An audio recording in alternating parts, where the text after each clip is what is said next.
essa casa, que é sempre muita fraternidade que nos recebe aqui. E queremos trazer um abraço carinhoso dos nossos irmãos trabalhadores também da nossa casa espírita Filhos de Maria. O assunto da noite é melancolia. E falar em melancolia nesses dias de hoje se faz muito oportuno, porque se nós não tivermos o nosso caminho bem traçado, em algum momento vamos falir. Estamos no mundo de provas e expiações, isso já o sabemos. E estamos à espera do mundo de regeneração. Quem habita o planeta somos todos nós, espíritos, que há muito tempo retornam a várias reencarnações. E com isso, nós sempre trouxemos de nossa bagagem muitas dificuldades do nosso passado e do nosso presente. E à medida que vamos evoluindo com as nossas reencarnações, vamos cada vez mais aprendendo. E a melancolia já vem de muito tempo. Ela já vem, muito antes de Jesus Cristo, muito antes de Sócrates. Ou seja, a melancolia, como a felicidade, fazem parte de toda a existência, desde quando nós nos demos por seres vivos que habitamos este planeta. E essa melancolia precisa ser bem compreendida para que nós não coloquemos ela como mais tarde uma depressão. Nossas dores mal enfrentadas por algum tempo vão tornar em doenças, e essas doenças nós sabemos que são muito difíceis de ser tratadas quando não compreendidas.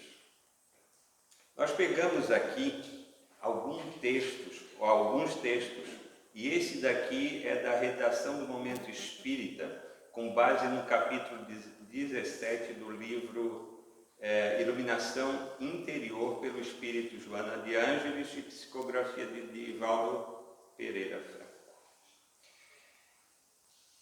Dentre as aflições comuns ao ser humano, o transtorno depressivo dos tempos atuais apresenta-se com destaque na sociedade contemporânea.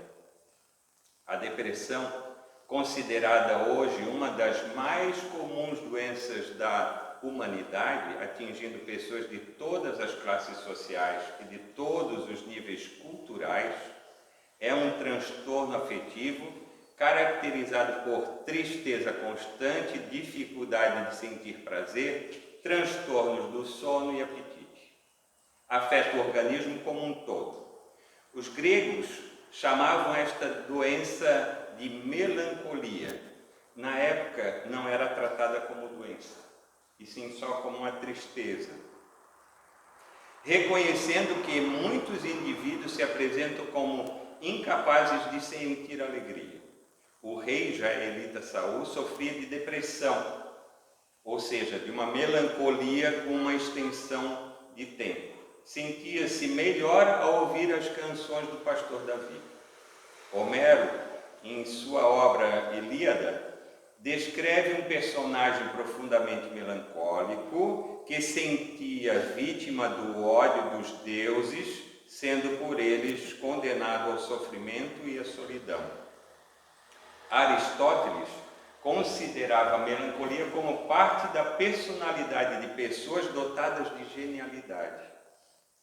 No período da Idade Média, acreditava-se que a melancolia era uma doença da alma, resultado do afastamento daquele indivíduo da fé em Deus. No Renascimento, a ideia de que a melancolia era associada à genialidade foi retomada, surgindo após uma corrente de poetas e escritores que faziam dele o termo de inclusão naquele grupo. Para esses poetas serem inclusos, eles tinham que ter a melancolia, eles tinham que estar tristes, sofrer, senão não estavam nesse seleto grupo. E foi apenas em 1889 que um psiquiatra alemão, Emílio, descreveu o quadro clínico comum a muitos de seus pacientes como uma doença, chamando-a de melancolia delirante. O termo depressão surgiu logo depois, no século XX. E aí, aqui não relata com aprofundamento do que aconteceu no século XX, quem descobriu. E aí nós vamos fazer uma pesquisa que veio lá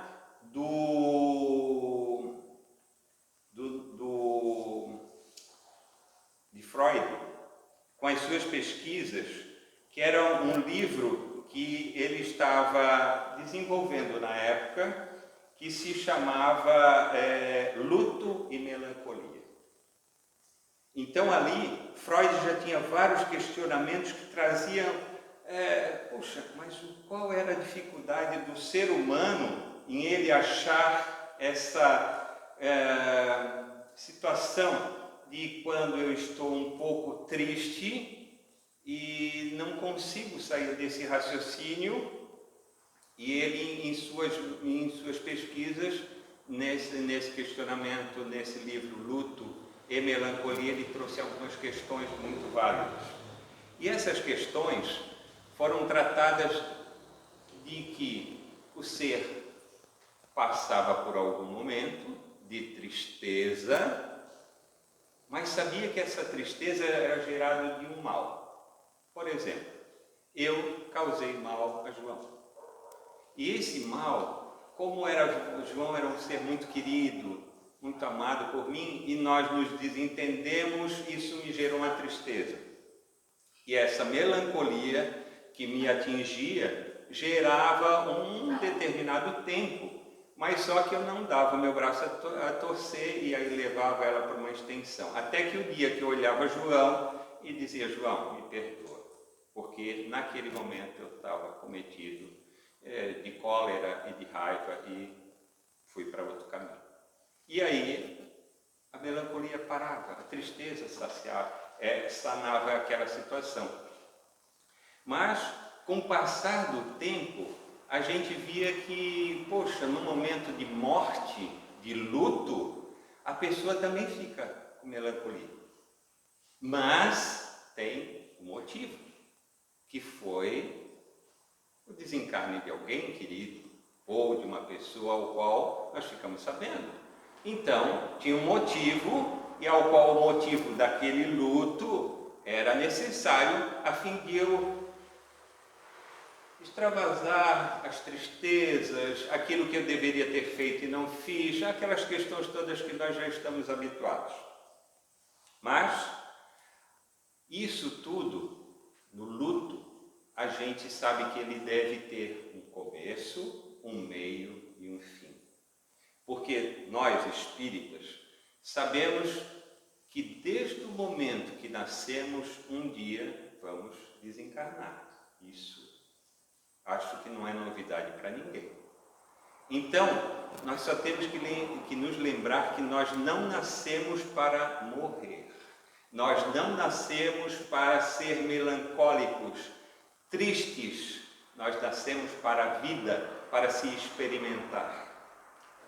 E à medida que Jesus nos trouxe esse Consolador prometido, com fundamentos nas realidades da existência do ser encarnado e do espírito, nós ficamos mais tranquilos. Mas a pergunta sempre bate: a tristeza por acaso um dia vai deixar de existir? Com certeza, irmãos. Depende de quem? De nós. E o que nós estamos fazendo para que essa melancolia saia de nossa vida? Vamos ficar alegres constantemente, felizes constantemente? Não, não. Não é assim que funciona. Porque nós não experimentaríamos todas as nossas necessidades ao qual viemos para buscar aqui. Como já falamos, somos espíritos eternos e muitas coisas do nosso passado precisamos botar em pauta ainda. Poxa, será que eu vim na família porque, nossa, ela me faz sofrer tanto, com tanta dificuldade? Será que nós já compreendemos que a dor tem uma finalidade? Será que nós estamos no lugar certo? Será que nós viemos hoje à noite aqui porque nós estamos extravasando de felicidade ou de necessidade? Nós temos necessidades diferentes todos os dias e necessitamos, sim, de muita vontade para sair da inércia ao qual nós nos encontramos. Nós já sabemos que somos espíritos muito devedores, com muitas dívidas, mas temos muitas dúvidas. Porque muitas vezes o primeiro obstáculo, assim que formamos um pensamento, olha, eu quero mudar de vida, então eu vou buscar uma doutrina, uma religião, e eu vou me efetivar nela. Por acaso a gente abre aleatoriamente a primeira oportunidade e já bota em prática? Geralmente sim. E aí o que a gente faz? A gente não questiona a nossa fé, a gente não questiona aquela religião, enfim, entramos, como todo mundo diz, de paraquedas nela. E aí criamos expectativas. Todo ser humano cria expectativas. E onde nós criarmos expectativas, vamos ter alegrias e tristezas. Mas a gente não conta, porque é a minha oportunidade que eu quero dar para a minha vida. E aí, meus irmãos, vem o primeiro tropeço, a primeira dificuldade. E entramos de novo nessa vibração que escolhemos o mau caminho. É melhor mudar de religião, e a gente vai para outra e vai migrando. E nós não vamos obtendo as respostas ao qual necessitamos. E vamos ficando cada vez mais melancólicos, tristes, vazios na nossa existência. Mas o que está faltando então? Se nós estamos buscando, mas não estamos obtendo. Será que está faltando um pouquinho de vontade, de discernimento daquilo ao qual a necessidade que o meu espírito clama? Se a gente for pensar, sim. Se a gente for examinar, mas com toda certeza. A maioria de nós tem necessidades muito diferentes. Viemos aqui hoje buscar cada um alguma coisa, mas nós vamos levar só aquilo que necessitamos. E nós, assim que adentramos essa casa espírita, a gente ouvindo a oração do Pai Nosso, nós devemos muito lembrar daquilo que costumeiramente nós falamos, por vícios, ou por pessoas que falam, ou por costumes. Será que nós ouvimos o nosso Pai Nosso que a gente orou nesta noite? Pai, seja feita a tua vontade, assim na terra como no céu. Quem de nós realmente faz isso? Quem de nós bota ao Pai, Pai, eu boto a minha vida em tuas mãos? Quem faz isso? E aí nós começamos a observar que temos muito, absorvemos pouco, e por isso que vivemos tristes, vazios, necessitados de um amparo. Mas, se a minha vida é ruim, eu sou o culpado. Se estou triste, eu fiz a tristeza. Se eu sou uma pessoa feliz, eu busquei a felicidade. Então, buscais e achareis, bateis e vos abrirá. O Mestre já o disse para todos nós. Quantos de nós tenta, nessa atual pandemia, em ter uma lucidez sobre tudo isso que está acontecendo? Quem se questiona? Quem faz realmente questionamentos para não viver o efeito manada? O que é o efeito manada? Olha, agora vai todo mundo tomar a vacina. Vai todo mundo tomar a vacina. Ok. Agora vai todo mundo fazer isso. E vai todo mundo fazer isso. E ninguém questiona.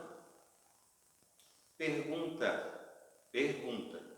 Quando o Espiritismo vem e te coloca na tua vida todas as necessidades que tu precisa ter, uma fé raciocinada, observar bem as mensagens vindas dos Espíritos para saber o que verdadeiramente eles estão dizendo.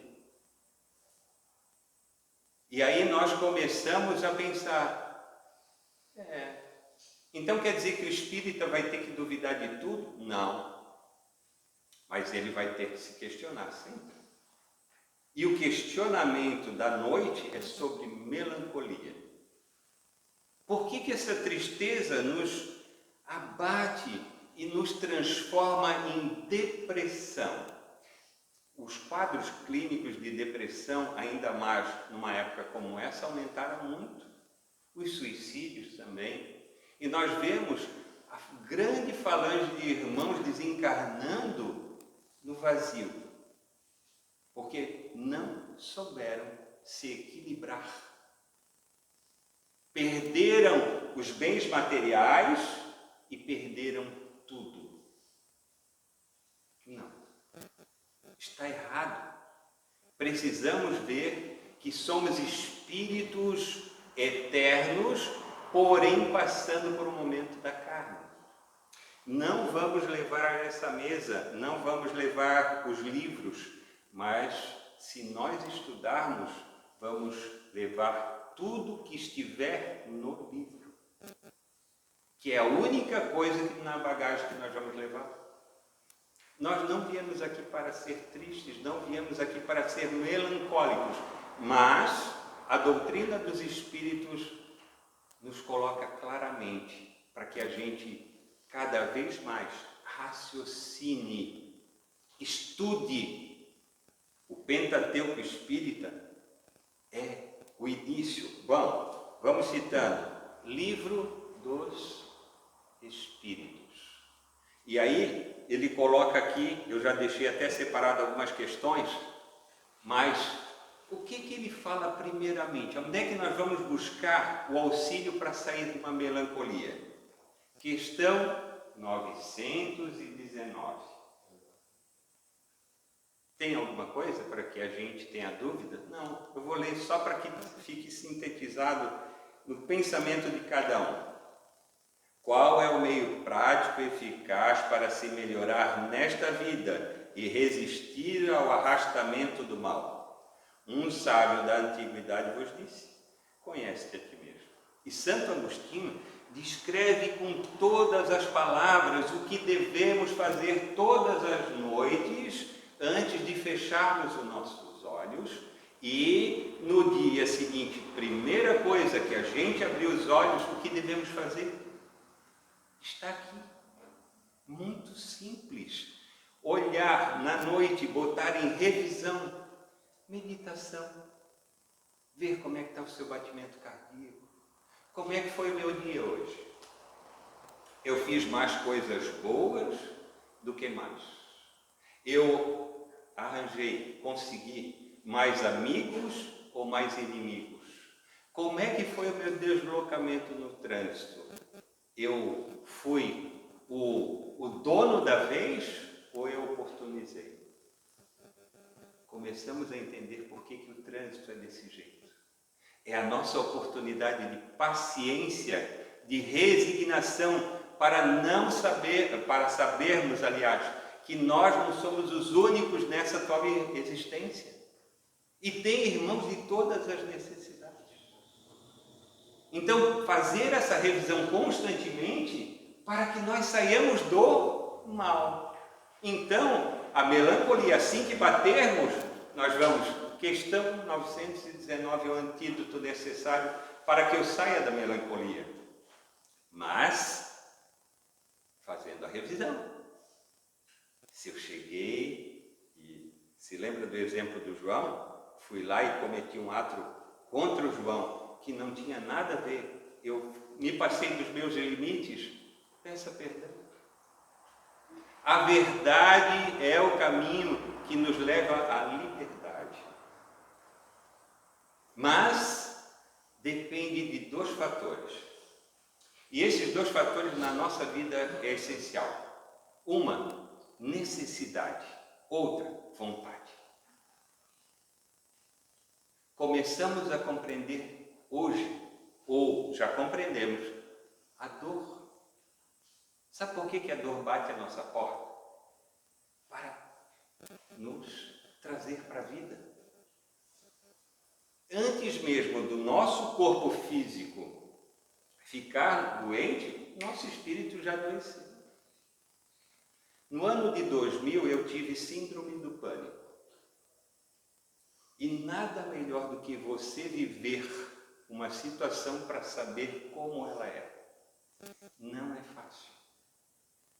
Não é fácil.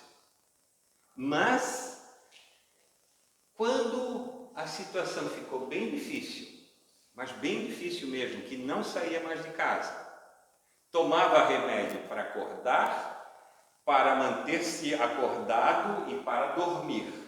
Remédio para comer, remédio para não comer. Remédio para encarar-se no espelho. Eu estava me remediando constantemente. E assim foram-se 6 meses sem sair de casa. Eu levei mais ou menos 8 meses com a minha esposa tentando ir até a casa da minha sogra. Nós íamos, ele ia, não dá, volta. Vamos até o lugar, volta. E ela voltava. Mas me fez compreender a depressão. Me fez compreender o assunto da noite de melancolia, melhor do que nunca. Por isso que hoje eu me sinto à vontade de falar da tristeza e também de falar da questão 919. Como antídoto, água fluidificada, uma benção de tamanha nobreza. Está difícil? Água fluidificada. Está difícil? Livro dos Espíritos. Está difícil? Moral de Jesus. Evangelho segundo o Espiritismo. Tem todos os antídotos necessários para nós sairmos da tristeza, da melancolia, entendendo cada passo da nossa existência. Por que o irmão gritou comigo? Por que aquilo acontece? Por que a minha família é ideal para o meu crescimento? Por que o meu trabalho é ideal para que eu avance naquela determinada parte do meu tempo? Por que eu tenho que me aposentar? Por que eu tenho que envelhecer? Mas o mais importante não é o porquê, é o para quê. Porque tudo tem um objetivo, é a nossa melhora, é a nossa evolução. Mas uma coisa que a gente compreendeu na pandemia, nós estamos compreendendo que somos todos por todos. Pode ver, na sua família, no seu vínculo social, se tem um amigo que está doente, nossa tristeza chega também. Parece que nós estamos um pouquinho menos saudáveis. Por quê? Estamos preocupados, mas mais ocupados com aquele irmão que está doente, debilitado. Isso é muito natural, a gente fica um pouco mais melancólico. Mas vem uma questão. Vibrações baixas, imunidade baixa. A doença que atingiu ele, atinge A mim também. 2 doentes é melhor que um? Não. É pior, não é? Não tem mais gente doente. Por quê? As nossas vibrações vão entendendo que a doença agora faz parte da nossa vida. E nós, espíritas, compreendemos que podemos estar doentes, mas não somos doentes. Podemos estar com dor, mas é para aprender a lidar com as dificuldades. Para nós vermos o sol, nós ainda vamos ter que ver muitas tormentas. Então é assim que funciona? É. Mas quem pode ser mais rápido ou mais lento, somos nós. Tudo só depende de nós. Então, a aceitação de nós estudarmos, sairmos da ignorância, é o antídoto. Não tenhamos dúvidas. Assim que bater a dificuldade, opa, lá vem o ensinamento. Vamos parar de reclamar? Vamos? Nós não somos vítimas. Nós não somos vítimas. Nós somos os necessitados da hora que vamos passar pelas nossas dificuldades a fim de nós evoluirmos. A dor vem para nos mexer, ela não vem para nos acomodar, que nem a depressão. A depressão precisa ser compreendida. A pessoa deprimida precisa de ajuda, sim. É uma doença, sim. Precisa de remédios, sim. Precisa de auxílio médico, sim. Mas precisa de amor, de fé e de carinho. Não isolar, como fazíamos na época antiga, a pessoa entristecia, bota ele no internado e dando-se o mundo. Não, é o irmão que está lá. É o resgate nosso de cada dia. Aquilo que Jesus nos ensinou. É esse o efeito. Então, vamos parar com o efeito manada. O mundo está ruim. Não, não está ruim. Se o mundo está ruim, se o teu mundo está ruim, foi você. Não se esqueça da nossa responsabilidade. É nós que criamos toda essa psicosfera. É nós que criamos as nossas razões, mas também as nossas ilusões. Precisamos sair da inércia. O tempo é rápido. Muito rápido. 20 anos se passaram da minha síndrome do pânico. Não tomo mais nenhum remédio. Não tomo nenhum fortificante para isso. Me deu com 35 anos, hoje eu tenho 55. Durmo bem, como bem, levanto todo dia fazendo meu exame de consciência também de manhã e agradecendo, ser grato. Grato pela família que tenho, pelo corpo físico que tenho, pelo ar que respiro, pela oportunidade que tenho todos os dias. E no final do dia, eu vou fazer a minha análise se fui merecedor dessas bênçãos todas. Porque imagina a quantidade de irmãos que durante o dia trabalham para nós. Já pensaram? Como é que a gente consegue aquele pãozinho? Isso na matéria, não no quadro espiritual, que é muito maior. De manhã cedo, se você quer aquele pãozinho para tomar um café, não tem um padeiro que se acordou sei lá que horas? Não teve o entregador, não teve o motoboy, não teve o cara que veio fazer a entrega do café, do leite, e aí isso é para nós tomarmos o nosso cafezinho da manhã. Vocês já viram quantas pessoas tiveram que se acordar mais cedo que você para você ter tudo que você vai ter durante o dia?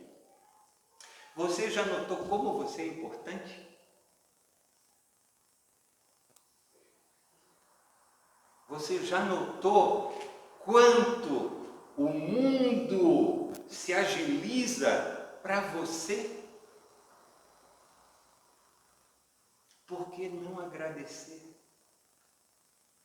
O que está nos faltando para abrir os olhos de verdade e compreendermos que não nascemos para ser tristes, nós nascemos para a felicidade.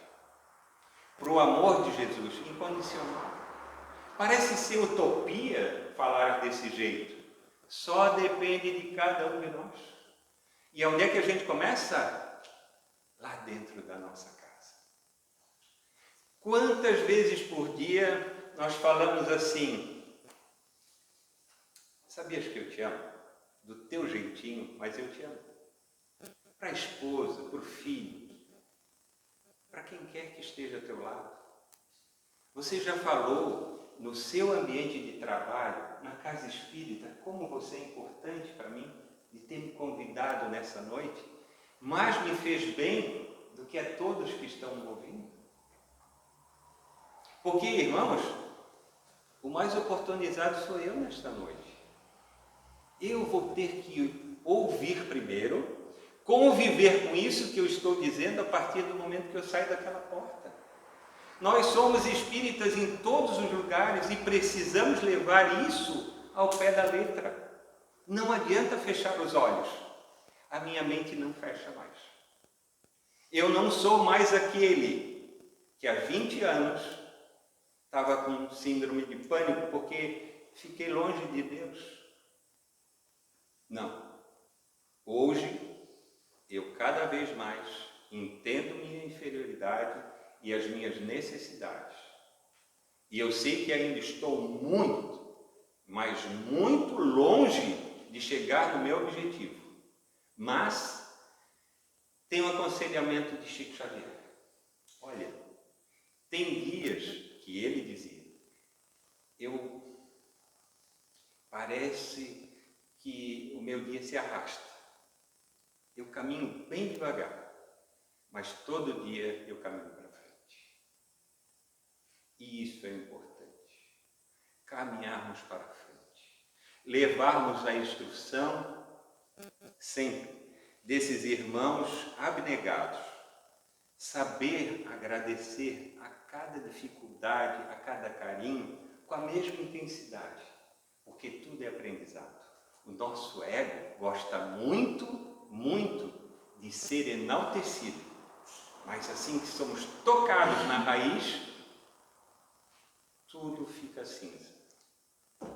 Que possamos ter sempre em busca o nosso autoconhecimento. Porque daí vamos saber que somos espíritos inferiores num mundo de provas e expiações, aguardando uma regeneração. E isso só depende de nós. Melancolia, não mais. Tristeza, vão bater. Mas para o nosso aprendizado. Irmãos, é sempre com muita alegria que nós viemos a essa casa. Obrigado pelo convite. Obrigado por rever irmãos de caminhada. E que possamos, é o nosso desejo do coração, uma vida plena de conquistas no caminho do bem. Que os bons espíritos sempre estejam ao nosso lado. E que nós possamos cada vez mais nos nutrir de inteligência, de conhecimento, a fim de gerar a necessidade para cada vida aqui. Uma ótima noite, um bom descanso e novamente é o abraço fraterno dos irmãos da Casa Filhos de Maria. Que assim seja.